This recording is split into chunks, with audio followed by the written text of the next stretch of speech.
So we've had a look at inside, middle and outside range. Within those ranges, your feet have to do the job to get you in and out. The trunk of your body needs to be part of it. And actually, another thing you need is good shoulder mobility. So I'm going to cover some of these things.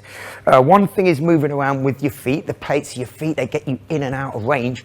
Another thing is that once you're in that range, and that range, if I could use Mark for this, is fluctuating on middle to inside range. With that sort of range, you need to have good versatility of movement within your body, and this means movements up and down, rotational movements, which are transverse rotations of the body. These can create great energy when you twist one way and come back with a shot. So we're going to have middle range movement here, so it's what the trunk of the body can do, bobbing and weaving. So let's have a look at this. Now the third thing, and this is a small thing, obviously the footwork's very important, then the trunk of the body's important, but it's also what the shoulders do. This is the most pliable joint in the body. It can create all types of, I mean, that almost looks like dancing, but that's not what we're aiming for here. But it can create all types of mannerisms and different movements where you can jam people, you can push people. So you need good footwork, you need good availability of movement of the trunk of the body. And that's not just the trunk of the body, the legs are all incorporated with that. I'm leaning in all different parts of the leg. So I try and imagine that sometimes I'm like a jack in the box. I flip everywhere I want to go, but I always keep a central point. And this is what we call the meridian of the body, which is right here. So I suggest this even throughout my beginners classes when I'm teaching my clients. Just test your boundaries moving. So let's get both of you on either side. One way of doing this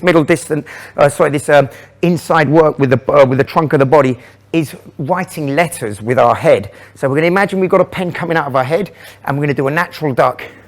And I'm going to cover how to duck promptly. So we're circling in one direction, or you can circle the other way.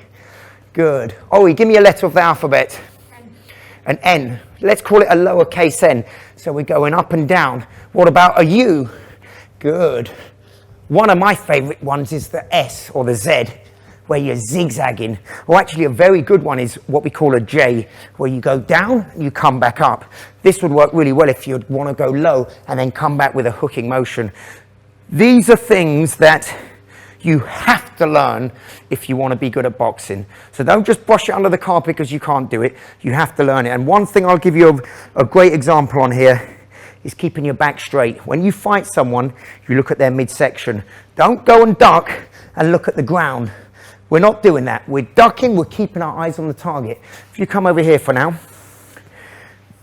Also, it's really misrepresented quite often when people are fighting that you look at people in the eyes. I don't have to look at her in the eye to know exactly where the placement of her body is. So as I'm ducking, if I look at her in the face, I'm going to leave my chin in a very awkward angle and my neck in an awkward angle. So all I have to do as I'm ducking is just see where her body is and where her elbows are, and then I can take the range of movement there. And as you can see, my guard is nice and tight from there.